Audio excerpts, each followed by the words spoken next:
ஜெயரங்கன். எழுதியவர் ஜே.ஆர். ரங்கராஜு. அத்தியாயம் 15. கொழும்பு துப்பறிவோர் போட்டி முன்தொடர்ச்சி. பகுதி 1. பட்டதோர் காலிலே பட்டிடுமாறு போல் கெட்டதோர் குடியதே கெட்டு வருமே. போலீஸ் இன்ஸ்பெக்டரும் கொழும்பு துப்பறிவோர் மூவரும் திருநெல்வேலி ஜில்லா மாஜிஸ்ட்ரேட் அவர்களிடம் வந்து நடந்தேறிய விஷயங்களை விவரமாய் சொன்னார்கள். அதற்கு ஜில்லா மாஜிஸ்ட்ரேட், ஆனால் உங்கள் அபிப்பிராயத்தில் சுந்தரராஜு அந்த திட்டில் வசித்திருக்க வேண்டும் என்று திட்டமாய் படுகிறது போலும் என்றார். அதற்கு துப்பறிவோர் தலைவன், ஆம், அதற்கு கிஞ்சிற்றேனும் சந்தேகமே கிடையாது. திட்டில் இருந்த விவசாய உத்தியோகஸ்தன் முதலில் தன்னை பற்றி உளறியதையும் அங்கு சென்று பார்த்தபின் அவர்கள் இல்லாமல் போகவே அவன் பேசிய வேறு மாதிரியிலிருந்தே சுந்தரராஜுவும் செல்வமும் அங்கிருந்ததாக நினைக்க வேண்டியிருக்கிறது.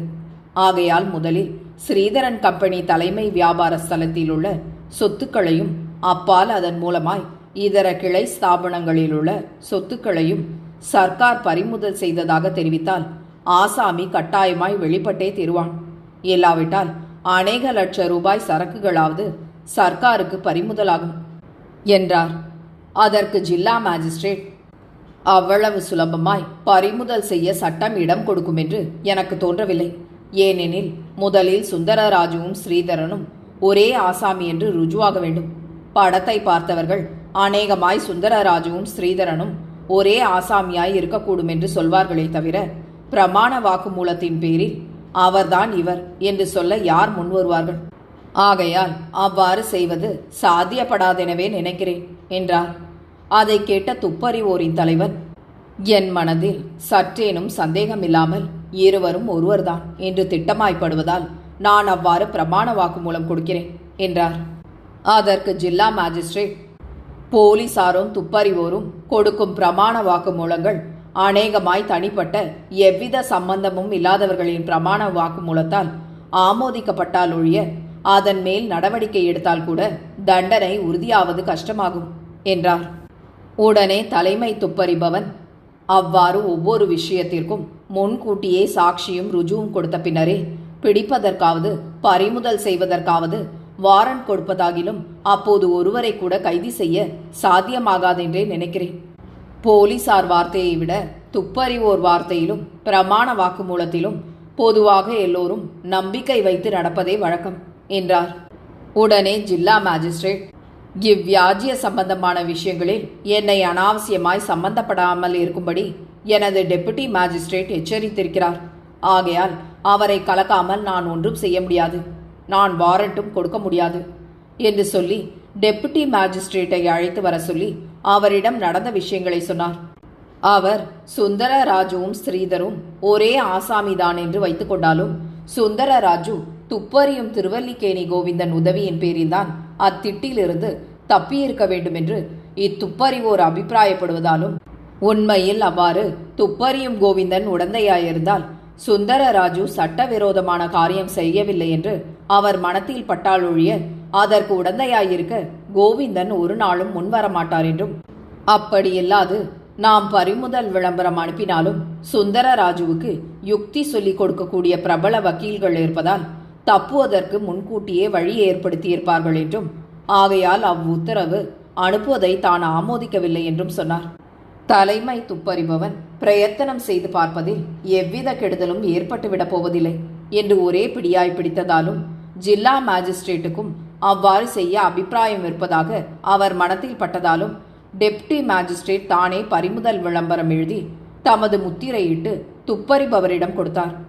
கொழும்பு தலைமை துப்பறிபவன் மேற் சொன்ன பறிமுதல் உத்தரவு கொண்டு போவதற்கு முன்னமேயே ஜில்லா மாஜிஸ்ட்ரேட்டிடம் பேசிக் கொண்டிருந்த போது ஜில்லா மாஜிஸ்ட்ரேட், சுந்தரராஜுவின் தகப்பனார் ஸ்ரீனிவாசலு ராஜு கோடி சூரிய பிரபு என்றும் மிகுந்த சொல் சக்தி உள்ளவர் என்றும் சொல்லி அவர் இறந்து போன விஷயத்தையும் அப்பால் அவர் பிரேதம் டாக்டரால் பரிசோதனைக்காக திருட்டுத்தனமாய் எவருக்கும் தெரியாமல் ரகசிய வழியாய் எடுத்து போன விஷயத்தையும் அங்கு கொண்டு போய் பிரேதத்தை வைத்த பின் பிரேதம் காணாமற் போனதை பற்றியும் கொழும்பு துப்பறிவோருக்கு விவரமாய் தெரிவித்து அப்பிரேதம் மாயமாய் போன விஷயத்தை பற்றியும் டெபுட்டி கலெக்டர் மாதவராஜு அவர்கள் வீட்டில் திருட்டு போன 50,000 ரூபாய்களை திருடியவர்களை கண்டுபிடிக்கும் விஷயத்திலும் அவர்கள் உதவி செய்யக்கூடுமாகில் தான் வந்தனத்துடன் அவர்கள் உதவியை ஏற்றுக்கொள்வதாகவும் அதற்காக எச்சமயத்திலாவது போலீஸ் உதவியாவது தமது உதவியாவது தேவையாயிருந்தால் கொடுக்க சித்தமாயிருப்பதாகவும் தெரிவித்தார்.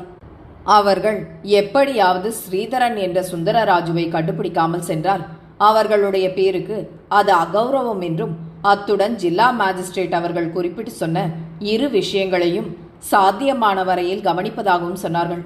அப்பால் ஸ்ரீனிவாசலு ராஜு மரணத்தை பற்றியாவது அவர் பிரேதம் காணாமற் போன விஷயத்தை பற்றியாவது டாக்டர் பிரேதத்தை எடுத்து வர சொன்ன விஷயத்தை பற்றியாவது இதுவரை எந்த பத்திரிகையிலும் எவ்வித சுருக்கமான விஷயமாவது பிரசுரிக்கப்படாததின் காரணம் என்னவென்று துப்பறிவோர் கேட்டனர். வீட்டுக்காரர் வேண்டுகோளுக்கு விரோதமாக பிரேதத்தை வீட்டில் வைத்து பூட்டிவிட்டு 4 பக்கங்களிலும் போலீசார் பாராவிருக்கும் போது பிரேதம் காணாமற் போன விஷயம் வெளிவந்தால் அது போலீசார் உடையவும் சர்க்கார் உடையவும் அந்தஸ்துக்கு குறைவாகும் என்றும் ஓர் ஐரோப்பிய டாக்டர் எவ்வளவு ஸ்லாக்கியமான எண்ணத்துடன் பரோபகார சிந்தையுடன் கோடிக்கணக்கான ஜனங்களுக்கு தமது ஆராய்ச்சியால் உபகாரப்படக்கூடிய நூதன விஷயங்களை கண்டுபிடிக்க உத்தேசித்து அவ்வாறு செய்த போதிலும் இறந்தவருடைய பிரேதத்தை அதிலும் அவ்வூருக்கே அரசனுக்கு மேலாக இருந்த ஒருவருடைய ஒரு மகானுடைய பிரேதத்தை திருடி வர சொன்னார் என்றும் விஷயம் வெளிப்பட்டால் இயற்கையிலேயே இப்போது இருந்து வரும் கிளர்ச்சிக்கு எரிகிற நெருப்பில் பெட்ரோல் ஊற்றுவதை ஒக்கும் என நினைத்து அவ்விஷயங்களை பிரசுரிக்க கூடாதென்று அவ்வூரில் உள்ள பத்திரிகை நிருப நேயர்களை எனது டெபுட்டி மேஜிஸ்ட்ரேட் அவர்கள் எனது தூண்டுதலின் பேரில் கேட்டுக்கொண்டதால்தான் அது சம்பந்தமான எந்த விஷயமும் வெளிப்படவில்லை என்றார். அப்பால் அப்பேச்சை எடுக்காமல் வேறு விஷயங்களை பற்றி சில நிமிஷ நேரம் பேசிக் கொண்டிருந்துவிட்டு அவர்கள் மூவரும் மேஜிஸ்ட்ரேட் அவர்களிடம் விடை பெற்றுக்கொண்டு பறிமுதல் உத்தரவை நிறைவேற்ற சென்றனர். சற்று நேரம் பொறுத்து டெபுட்டி மேஜிஸ்ட்ரேட் அவர்கள் தங்களிடம் ஸ்ரீனிவாசலு ராஜுகாரின் பிரேதம் காணாமற் போன விஷயத்தை பற்றி பத்திரிகைகளில் வெளியிடாததை பற்றி பல கேள்விகள் கேட்டதிலிருந்தும் அவர்கள் அதை பற்றிய விவரங்களை கேட்டறிந்த பின் சட்டென்று அது சரி அல்ல என்று சொல்லாமல் அதை பற்றிய பேச்சையே நிறுத்திவிட்டு சட்டென்று வேறு மார்க்கத்தில் பேச்சை திருப்பிவிட்டதையும் பார்த்தால் அதை பற்றிய விவரங்களை பத்திரிகைகளில் வெளியிட உத்தேசித்தே சென்றார்கள் என்று நம்புகிறேன் என்றார். அதை கேட்ட ஜில்லா மேஜிஸ்ட்ரேட், அப்படி பிரசுரிப்பது எனக்கு விருப்பமில்லை என்று நான் அவர்களிடம் நேரில் சொல்லியிருக்கும் போது அவர்கள் அவ்வாறு செய்வார்கள் என்று நான் நம்பவில்லை என்றார்.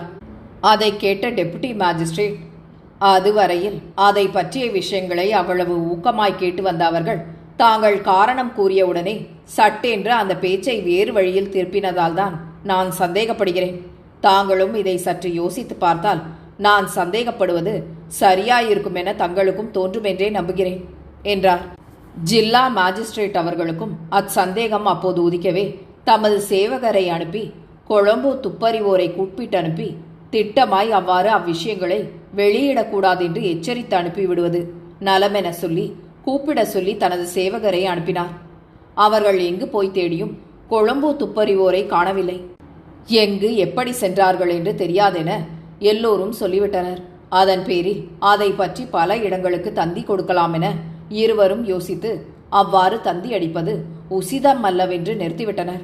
நிற்க கொழும்பு துப்பறிவோர் அங்கிருந்து நேராக குடிக்கூலி மோட்டார் வைத்து திருவீரராஜப்பட்டணம் சென்று ஜில்லா மேஜிஸ்ட்ரேட் சொன்ன விஷயங்களை பற்றிய விவரங்களை பூராவாய் விசாரித்து அறிந்து கொண்டு அவர்கள் மூவரும் கலந்தாலோசித்து ஸ்ரீனிவாசலு ராஜு கொலையை பற்றியாவது பிரேதம் திருடு போன விஷயத்தை பற்றியாவது அநேகமாய் ஸ்ரீதர் என்ற சுந்தரராஜுவுக்கு தெரியாமல் இருக்கக்கூடும் என்றும் ஆகையால் அவ்விஷயங்களை பற்றி பத்திரிகைகளில் வெளியிடுவது ஜில்லா மேஜிஸ்ட்ரேட்டுக்கு இஷ்டமில்லை என்றும் சொன்னதால் அவ்விஷயங்களை தங்கள் பேரில் வெளியிடாமல் வேறு யார் எழுதுவது போலவாவது எழுதி தினசரி பத்திரிகைகளில் வெளியிட்டால் ஸ்ரீதர் என்ற சுந்தரராஜு உடனே திட்டமாய் திருவீரராஜப்பட்டணத்திற்கு எங்கிருந்தாலும் வருவார் என்றும் அப்போது அவசியம் பிடித்துக் கொள்ளலாம் என்றும் யோசனை செய்து விவரமாய் எழுதி அனுப்புவதென தீர்மானித்து எழுதி அனுப்பிவிட்டு தன்னுடன் வந்த இருவரை அங்கு ஜாக்கிரதையாக இருந்து சுந்தரராஜு வருகையை கவனிக்கும்படி விட்டுவிட்டு தலைமை துப்பறிவோன் மட்டும் பறிமுதல் உத்தரவை எடுத்துக்கொண்டு போய் கொழும்பு சர்க்கார் அதிகாரிகளிடம் கொடுத்து அந்த சர்க்கார் அனுமதியையும் அதிகாரமும் பெற்றுக்கொண்ட பின் கொடிக்காமம் போய் ஸ்ரீதரன் கம்பெனி தலைமை ஸ்தலத்தில் அவ்வுத்தரவை செயல்படுத்தினார். அப்போதே ஸ்ரீதரன் கம்பெனியின் சொந்தக்காரரான லாசரஸ் தான் ஸ்ரீதரிடம் ஸ்ரீதரன் கம்பெனியை கிரயத்திற்கு வாங்கிய பதிவு செய்யப்பட்ட ரிஜிஸ்டர் செய்த பத்திரத்தை அவ்விடத்திய பிரபல அட்வொகேட் மூலம் ஆஜர்படுத்தி அக்கம்பெனியின் சகல வியாபாரங்களும் தனக்கே சொந்தம் என்றும் ஸ்ரீதருக்கும் அதற்கும் எவ்வித சம்பந்தமும் இல்லை என்றும் தெளிவாய் ருஜுப்படுத்தினதின் பேரில் அப்பறிமுதல் பத்திரம் எவ்வித உபகாரமும் இல்லாமல் திருப்பி அனுப்பப்பட்டது. கொழும்பு துப்பறிவோர் எழுதிய விஷயங்கள் தாமோதர ரெட்டியாரால் அனுப்பப்பட்டதாக கையொப்பமிட்டு பத்திரிகைகளுக்கு அனுப்பப்படவே அதில் கண்ட ஆச்சரியமான சம்பவங்களை பார்வையிட்டதும் அவ்விஷயங்கள் உண்மையில் நடந்திருந்தால் தமது நிருபர்கள் கட்டாயம் எழுதியிருப்பார்கள் என்றும், ஆனால் அக்கடிதத்தில் அவர்களுக்கு பலமாய் லஞ்சம் கொடுத்து எழுதாதபடி தடுத்து வைத்திருப்பதாக தெரிவிக்கப்பட்டிருந்ததால் தமது நிருபர்களுக்கு இவ்விஷயங்கள் நடந்தது உண்மையா பொய்யா என தந்தி கொடுத்து பத்திரிகை ஆசிரியர்கள் கேட்டனர். நடந்தது உண்மைதான் என்றும் ஜில்லா மாஜிஸ்ட்ரேட்டின் வேண்டுகோளின்படி பிரசுரத்திற்கு அனுப்பவில்லை என்றும் அந்தந்த பத்திரிகைகளின் நிருபர்கள் தெரிவித்தனர். அதற்கு பத்திரிகை ஆசிரியர்கள் பத்திரிகைகள் உண்மையான விஷயங்களை உலகுக்கு அறிவிப்பதற்காகவே நடத்தப்பட்டு வருவதாகவும், சில ஜில்லா மாஜிஸ்ட்ரேட்கள் அவர்கள் ஜில்லாவை பற்றிய எவ்விஷயங்களும் வெளியாகாமல் இருப்பதே நலம் என்று நினைப்பார்கள் என்றும், அவர்களுடைய மனப்பான்மையை அனுசரித்து பத்திரிகைகள் நடத்தப்படுவதினால் யாதொரு விஷயங்களும் இல்லாமல் வெள்ளை காகிதங்கள் தான் அனுப்பப்பட வேண்டும் என்றும், அவ்வாறு உண்மையான விஷயங்கள் பிரசுரிக்காது விட்டால் பத்திரிகைகளின் நோக்கங்களே கெட்டுப்போகும் என்றும், ஆகையால் உடனே விஷயங்களை தெரிவிக்காமல் இருந்தது மிகவும் விசனிக்கத்தக்க காரியம் என்றும், இனிமேல் அவர்கள் அவ்வாறு நடக்கும் பட்சத்தில் வேறு நிருபர்கள் அமர்த்தும்படி நேரிடும் என்றும் கண்டிப்பாய் அவர்களுக்கு எழுதிவிட்டு அவ்விஷயங்களையெல்லாம் பத்திரிகைகளில் பிரசுரித்து விட்டார்கள். கோவிந்தன் வீட்டில் ரகசியமாய் வசித்து வந்த ஸ்ரீதரும் செல்வமும் அன்றைய ராசாப்பாடு முடிந்ததும் ஸ்ரீதர் படுத்து கொண்டிருக்க செல்வம் அவருக்கு சமாச்சாரங்கள் தெரியும்படி உறக்க வாசித்துக் கொண்டிருந்தாள். அப்படி வாசிக்கும் போதே சட்டென்று வாசிப்பதை நிறுத்தி கூர்மையாய் தனக்குள்ளேயே படித்தும் பத்திரிகையை கீழே வைத்துவிட்டு விம்மி விம்மி அழுதாள். அப்போது ஸ்ரீதர், என்ன செல்வம், படிப்பதை ஏன் நிறுத்திவிட்டாய் என்று கேட்கும் போதே அவள் அழுததால், என்ன செல்வம், ஏன் அழுகிறாய், என்ன விசேஷம் என்று கேட்டபடியே பத்திரிகையை எடுத்து தலையங்கங்களை வாசித்ததும் ஹா நைனா என்றதும் மூர்ச்சித்து கீழே விழுந்துவிட்டார். சுந்தரராஜு பிரக்ஞையற்று கீழே விழுந்ததும் செல்வம் தனது விசனத்தை அடக்கிக் கொண்டு எழுந்து தண்ணீர் கொண்டு வந்து அவர் முகத்தில் அடித்து பிரக்ஞை தெளிவித்தாள். அவருக்கு பிரக்ஞை வந்ததும் அவ்வியாசம் முழுவதும் அழுது கொண்டே வாசித்து பார்த்துவிட்டு, சுந்தரராஜு, செல்வம் திடகாத்திரமாயிருந்து சந்தோஷமாய் எனக்கு 5 லட்சம் ரூபாய்கள் கொடுத்து என்னை வாரி எடுத்து முத்தமிட்டு அனுப்பிய எனது பிதா அதற்கப்பால் அரை நாழிகைக்குள் கொல்லப்பட்டார் என்றால் எனது மனமானது எவ்வாறு சாந்தி அடையும்? அப்பேற்பட்ட தீரவான் இந்த உலகத்திலேயே இருக்க மாட்டார் என்பது நிச்சயம் நிச்சயம். அப்பேற்பட்ட பலவானை ஒருவனாவது பலர் சேர்ந்தாவது அவர் கழுத்தை இறுக்கி பிடித்துக் கொள்வதென்றால் எவருக்கும் சாத்தியமென நம்பக்கூடிய விஷயமில்லையே. இதில் ஏதோ படுமோசம் இருக்கிறது. அதை போய் கண்டுபிடிக்க வேண்டியது அவசியம். உடனே புறப்பட வேண்டும் என்றார். அதற்கு செல்வம், நாதா, பிரேதத்தை ஒரு ஐரோப்பிய வைத்தியன் கொண்டு போய் ஏதோ பரீட்சை செய்ய எடுத்து போனதாகவும் அப்பால் காணவில்லை என்றும் அவ்வைத்தியனும் அதை பற்றி ஆச்சரியப்பட்டதாகவும் எழுதப்பட்டிருக்கிறது. ஆகையால் தாங்கள் இப்போது புறப்பட்டு போயும் செய்ய போவது ஒன்றுமில்லை. கோவிந்தன் செல்வதற்கு முன் அவர் திரும்பி வரும் வரையிலாவது அல்லது தங்களை இங்கிருந்து புறப்படும்படி அவர் கைப்பட கடிதமாவது தந்தியாவது எழுதும் வரையிலாவது தாங்கள் வெளியே செல்வதில்லை என தங்களிடம் வாக்குறுதி பெற்று சென்றார். தாங்கள் வெளியில் சென்றால் பிடிப்பதற்காக காமாட்சி ராவும் கொழும்பு துப்பறிவோர் மூவரும் இன்னும் பல ரகசிய போலீசாரும் திருவீரராஜபட்டணம் போலீசாரும் காத்து கொண்டிருக்கின்றனர். ஆகையால் தாங்கள் வெளியே செல்வது அபாயகரமாய் முடியலாம். தங்கள் அருமை தகப்பனார் அவர்கள் வியாதியாயிருப்பதாயிருந்தாலும் அல்லது அவர் பிரேதம் இருப்பதாயிருந்தாலும் இந்த அபாயங்களையெல்லாம் அசட்டை செய்து போவதில் சுகீர்த்தம் உண்டு. இப்போது தாங்கள் போய் தங்கள் அருமை பிதாவின் முகத்தை காணப்போகிறீர்களா? அது இல்லையே. அப்படி இருக்க ஏன் இவ்வாறு வீண் அபாயங்களுக்கு உட்பட வேண்டும்? மேலும் தங்கள் தகப்பனார் இறந்த காலத்திலும் அப்பாலும் கோவிந்தன் அவர்கள் அங்கு இருப்பதாகவும் தங்கள் தகப்பனாருடைய பிரேதத்தை கண்டுபிடிப்பது முடியாத காரியம் என அவர் முடிவாக சொல்லிவிட்டு இதர விஷயங்களில் கவனம் செலுத்திக் கொண்டிருப்பதாகவும் எழுதப்பட்டிருக்கிறதல்லவா? கோவிந்த நகராதியில் அசாத்தியம் என்ற வார்த்தையே கிடையாதென்று தாங்கள் பன்முறை சொல்லியிருக்கிறீர்களே. அப்படி இருக்க இப்போது அவரே சாத்தியம் அல்லவென்று விட்டுவிட்டார்.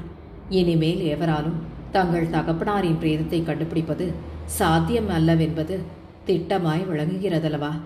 அதைவிட சீனுவை வரவழைத்து கோவிந்தனை உடனே வரும்படி தந்தியடித்து அவர் வந்த பின் ஆலோசித்து கொண்டு மேல் நடக்க வேண்டிய காரியாதிகளை செய்வதுதான் உசிதம் என்று என் சிற்றறிவிற்கு எட்டுகிறது என்றாள். அதற்கு சுந்தரராஜு, ஸ்ரீமான் கோவிந்தன் அவர்களுடைய தூண்டுதலின் பேரில்தான் நமது ராமன் என்ற சின்ன மீன் கந்தனுடைய மகன் கோபுவை கவனித்ததாகவும் அதன் பேரில்தான் டாக்டர் பிரேதத்தை சோதனைக்கு எடுத்து வர சொல்லி லஞ்சம் கொடுத்த விஷயம் தெரிந்ததாகவும் எழுதப்பட்டிருக்கிறதல்லவா? அவ்வூரில் அச்சம்பவங்கள் நடந்த அன்று கோவிந்தன் இருப்பதாலும் கோபுவை கவனித்தால் விஷயங்கள் தெரியலாம் என்று அவர் சொன்ன பிரகாரம் விசாரித்ததில் சற்று துப்பு துலங்கியிருப்பதாலும் அது சம்பந்தமான இதர விஷயங்கள் முற்றிலும் கோவிந்தனுக்கு தெரியாவிட்டாலும் அவற்றுள் பல விஷயங்களாவது அவருக்கு தெரியும் என்றே நான் நம்புகிறேன். மேலும் கோவிந்தனுக்கு என் தகப்பனார் அவர்கள் பேரில் அமோக பிரியம். ஏன், எனக்கு என் தகப்பனார் பேரில் இருக்கும் பிரியத்தை விட அவருக்கு அதிக பிரியம் உண்டென்பது எனக்கு தெரியும். என் தகப்பனார் அவர்களுக்கும் கோவிந்தனிடம் அதிக அபிமானம் உண்டு. அப்படி இருக்க அவர் பிரேதத்தை கண்டுபிடிப்பதில் தனது கவனத்தையே செலுத்தாது மாதவராஜுவின் வீட்டு திருட்டை பற்றியும் செல்லம் காணாமல் போனதை பற்றியும் விசாரித்துக் கொண்டிருக்கிறார் என்பதை என்னால் நம்பவே கூடவில்லை. இதில் ஏதோ பெரும் சூது இருக்கிறது போல் என் மனத்தில் படுகிறது. ஆகையால் எனக்கு என்ன நேரிட்ட போதிலும் சரிதான், என் தலை போவதானாலும் சரிதான். உடனே ஸ்ரீமான் கோவிந்தன் அவர்களை கண்டு நான் நேரில் கேட்டு தெரிந்து கொள்ளும் வரையில் என் மனம் நிம்மதியடையாது. ஒரு பகலெல்லாம் உன்னிடமும் என்னிடமும் அவ்வளவு சாவதானமாய் பேசிக் கொண்டிருந்த ஸ்ரீமான் கோவிந்தன் அவர்கள் எனது தகப்பனார் அவர்கள் கொலையுண்டதை பற்றியாவது பிரேதம் காணாமற் போனதை பற்றியாவது ஒரு வார்த்தை கூட நம்மிடம் சொல்லாமல் இருந்தது பெரும் ஆச்சரியத்தை கொடுக்கிறது. என் தகப்பனார் அவர்கள் மரணத்தையும் பிரேதம் காணாமற் போனதையும் நன்கு அறிந்த ஸ்ரீமான் கோவிந்தன் அவர்கள் என் தகப்பனார் மரணத்தை பற்றி என்னிடம் துக்கம் விசாரித்து ஆறுதல் தேறுதல் சொல்லவே இல்லை. இவைகளையெல்லாம் நான் ஆற அமர யோசித்து பார்க்கும்போது என் மனத்தில் நம்புவதற்கு சந்தேகமில்லாத ஒரு நம்பிக்கை உண்டாகிறது. இதன் உண்மையை பற்றி நான் மகா ஸ்ரீ கோவிந்தன் அவர்களை பார்த்து கேட்க வேண்டிய கேள்விகளையெல்லாம் கேட்டால்தான் திருப்தி உண்டாகும். ஆகையால் உடனே புறப்பட வேண்டியது அவசியம் என்றார். அதை கேட்ட செல்வம், நாதா, தாங்கள் சொல்வதற்கு குறுக்காக கூறுவதாக நினைக்காதீர்கள். அடுத்த ஊரில் நமக்கு வேண்டியவர்கள் இறந்துவிட்டதாக தந்தியாவது கடிதமாவது வந்தால் நாம் முதலில் அதை உண்மை என நம்புவதே இல்லை. சீச்சி, இப்படி இருக்கவே இருக்காது. ஒரு கால் பிரஜை தவறியவுடன் தீர்க்கமாய் அறியும் முன் அவசரப்பட்டு தந்தி அடித்திருப்பார்கள், அல்லது கடிதம் எழுதியிருப்பார்கள், அல்லது விரோதத்தின் பேரில் எவரோ இவ்வாறு நம்மை கலக்கத்தில் வைப்பதற்காக, துக்க சாகரத்தில் மூழ்க வைப்பதற்காக பொய் தந்தி அடித்திருப்பதும் கூடுமல்லவா என நமது மூட மனதுக்கு ஒரு சமாதானம் செய்து கொள்வது உலக இயற்கை.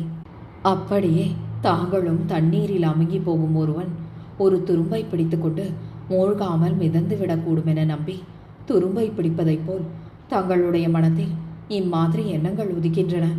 தாங்கள் நினைக்கிறபடி என் அருமை மாமனார் அவர்கள் உயிருடன் இருக்க வேண்டும் என்று நான் எவ்வளவு விரும்பிய போதிலும் அவர்கள் இறந்த பின் டாக்டர் சரிவர பரிசோதித்து பார்த்து இறந்து விட்டதாக சொன்னதாக எழுதப்பட்டிருப்பதால் அவ்வித வீண் ஆகாய மாளிகை கட்டி இன்னும் அதிகமான வருத்தத்திற்கு ஆளாகாதீர்கள். மகா ஸ்ரீ கோவிந்தன் அவர்கள் ஏன் அவ்விஷயத்தை தங்களுக்கு தெரிவிக்கவில்லை என்றும் தங்களுக்கு ஏன் தேர்தல் சொல்லவில்லை என்றும் கேட்டீர்கள்.